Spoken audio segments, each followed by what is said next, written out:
like you said, some dudes not leaders. So why are men even getting in relationships when they're not fit to lead? We can't tell everyone what they're supposed to do. There are some dynamics where men just want to fall back and relax and watch her do what she do. What? How many of y'all have been in relationships where the man was not necessarily the leader in practice? Wow, man. Damn. I mean, how many times can you jump off a cliff, blindly? I gotta see. What would be a quick exit when you start to notice the slack in the leadership? Just say no. Just say no. No, I gotta see. Are we like leaving somebody or divorcing somebody for lack of leadership? Yeah. In order for him to desire you, you have to be desirable. If you do not want to follow, or you don't necessarily have him being a leader as your priority, why would that be desirable to him? Got him. We got him. Well, this is in that space of, again, I see, and I pay attention to a lot of things, and I really be looking around like, what are y'all doing? Because, like, I know it's easier to see things from the outside, but there's quite a few people that are in relationships. Like, if I really scan a room and a space, where I'm just like, what are y'all even doing? They're miserable, they're feeling resentful, and that's why there's a mismatch and a unequal balance, because this person is probably someone you should have never really even sat with, let alone be with. Like, for example, he's saying his woman has to listen, so he would be a mismatch with someone who always wants to have their opinion based in there and put something in there. That would be a mismatch. This would not be a horrible woman, but it'd be a mismatch. That's why big when people be mismatch. like, huh? A big mismatch. So why do men? No, but I'm saying that's why sometimes when we listen to certain people like, oh, I want this, I want that, and it's like people have a problem with it. Are you marrying this man? You ain't got to sign up to his program. That's the point. You don't have to sign up to his program. You have a choice. To Mott's point, when he was talking about the men being the man being leaders, so I think Mott is, like you said, the issue is a lot of times the men just feel like when they're choosing us, right? They automatically assume, I don't want to say automatically assume, but like you said, some dudes not leaders. So why are men even getting in relationships when they're not fit to lead? You know what I mean? Like, but even to Fresh's point, people that's mismatched still getting together. So obviously it's working, but maybe not all men think or know for a fact that they might not know they're not leaders. I don't know. I wouldn't say that. I think that's false. In all honesty, like Mom was saying, it ain't 1855.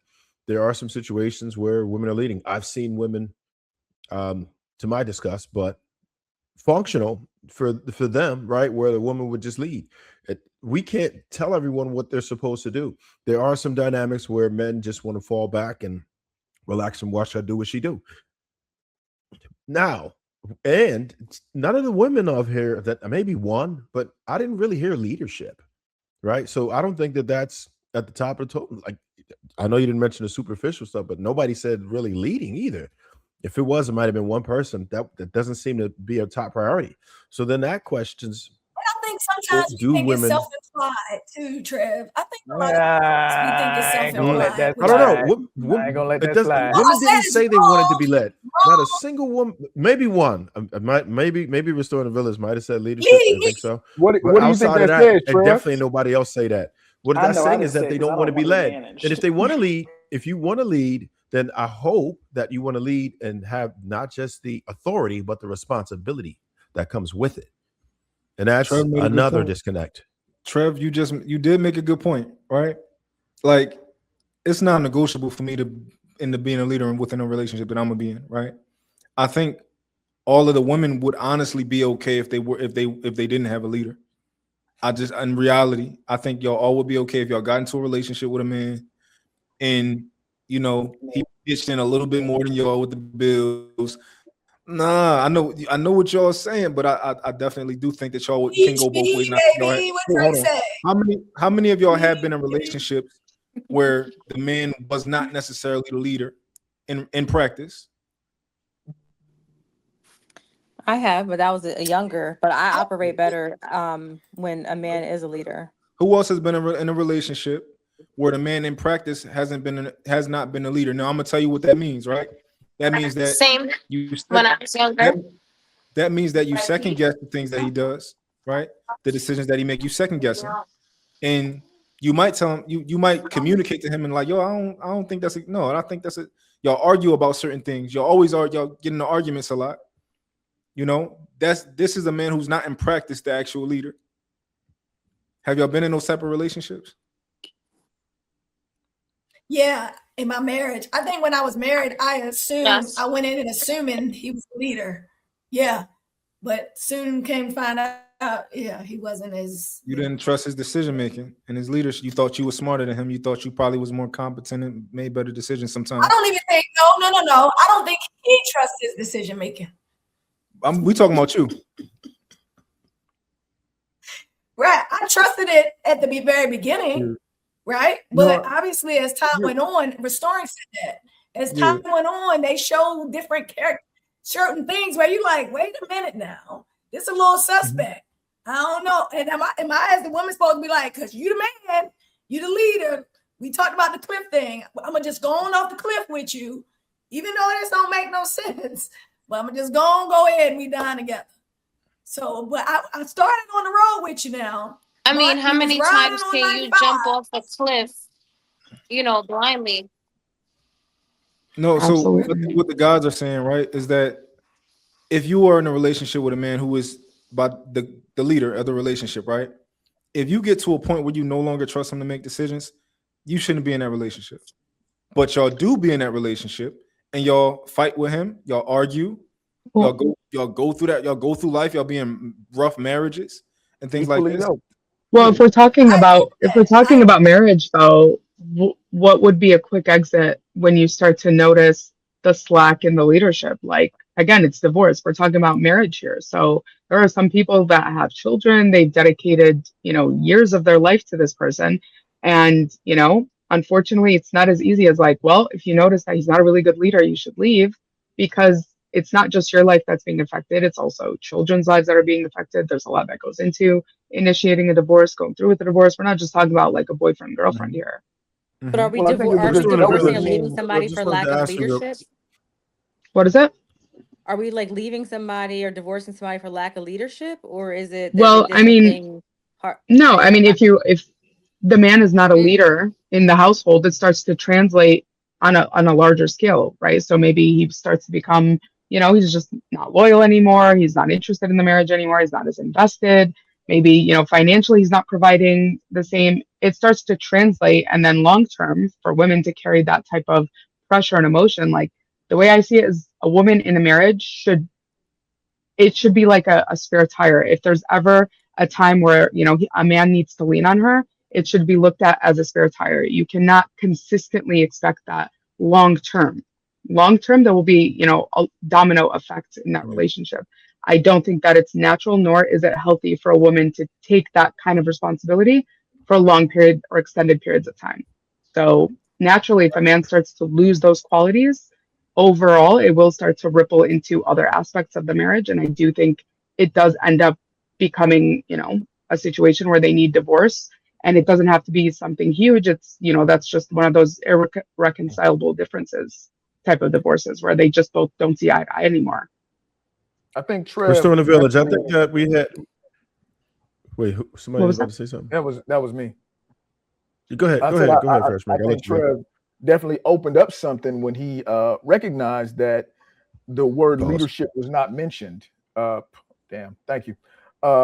Because the ladies did mention desire before, and my retort was, in order for him to desire you, you have to be desirable.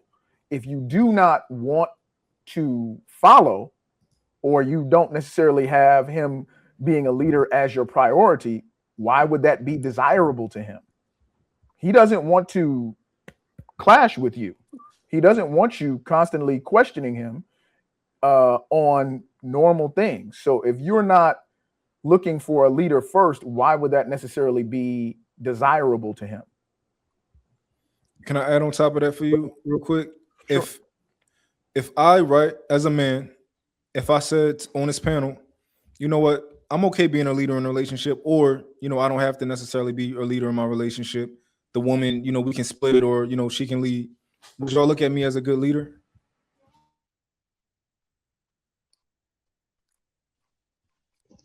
No. Can you say that one more time? I'm sorry, because I'm saying that No. if I was on here and I said like, oh yeah, I can be the leader in my relationship, or I don't have to be the leader in my relationship. It depends, sometimes my woman can be a leader, or would y'all feel like I'm a good leader? No. You probably would be like, you ain't really about that shit, right? You ain't really with it, Absolutely. right? I think it's the same vice versa. Like, right. if you are in a position where you like, I could go to be, to follow a man, or I don't have to. You probably could be a better follower. Like, you probably not the best follower. I think a lot of times my biggest gripe with the whole like leader aspect when the conversation comes in, it seems to be very heavy-handed in the type of leadership that sounds more like dictatorship. Exactly. Thank you. And so that's where I have this disconnect of needing this leader, because for me personally, it's like a lot of times it becomes micromanaging. And then also this moment of, even you said something about emotionally coaching. It's like there's times where I should be able to have a moment in that emotion, just like there's moments and times where you're going to need that too for yourself in that leeway. And then it becomes you're an emotional woman. It's like, I didn't ask you to manage my emotion, what I'm saying, either. So it becomes this moment of like, I'm managing everything. And it's like, well, who did you meet here? Did you just want an empty vessel? And that's where that dynamic of this leadership conversation comes in, where it's just like, you just want a portal just to sit here and fill at some point. And that's cool too. But then it becomes like I'm being thrown completely out the equation of who I am as a person too. Yeah, no, I get your point of view. Absolutely. And I think that there are probably some men who are more of that, dictatorship type of leading style. I'm not that. I understand that women are women. You're going to be emotional sometimes. However, there are ways that you should handle that. For example, I'll give you an example, right? If my woman is feeling a certain type of way, let's say she's on her period or something like that, I tell her, listen, tell the people in the house, hey, I'm not feeling well. I might not be myself today. I need space. That is a way that I coach you to, if this is how you're doing, if this is how you feel, communicate that to the people around, communicate that to the kids, because I don't want the kids to internalize anything about you. I don't want the kids to feel a certain type of discomfort because you feel a certain type of way. And then because this is energy, right? Your energy, your mood can affect the people around you. It can affect the room around you. It's true. So when I give that type of leader, that type of coaching, that's me helping the family. Even though you may not like it in the moment, right? You may be like, why do I have to tell people that I need? Because that's better for the family, if that makes sense. So That I have a question honestly, then I for actually like that you do that. I like that you do that, because sometimes when you're in it, you can't really see what other people see, and energy just transfers from one thing to one person to another, and then afterwards you're like, damn, I shouldn't have reacted that way. So I think I like that. My only I have a question is, with that dynamic, are you open to the same type of constructive criticism? Absolutely. I love conversations. Listen, I love to talk. Tell me how you feel. I'm introspective and I want to hear your opinion, because I'm not always right. And that's what you're, my second set of eyes and ears, right? That's why I chose you. Tell me And what you see. so my question is, do men operate in that same sense? Or should they operate in that same sense? I'm sorry, say that again. What you say? Sense of the same way he said, she has to communicate, like, I'm not in the best headspace right now. I need some space. Should men, or do men, operate in that same sense? 1,000% they should. If I'm in a position where I'm in a mood where I might lash out, or anything like that, right? I should communicate that to the people around me, like, hey, I need some space. I'm not in the best, like, because that's the last thing I want is for the people around me to feel that energy or to internalize that energy. And now everybody got anxiety. No, I don't want that. See, no, us growing up, nobody was able to save us from our moms, right? She come in the house, she mad at everybody. Why you laying down? Nobody could save us from our moms? Because can't nobody tell them shit. That's not me. No, like I'm gonna give my woman what she need to be. But I have a question though.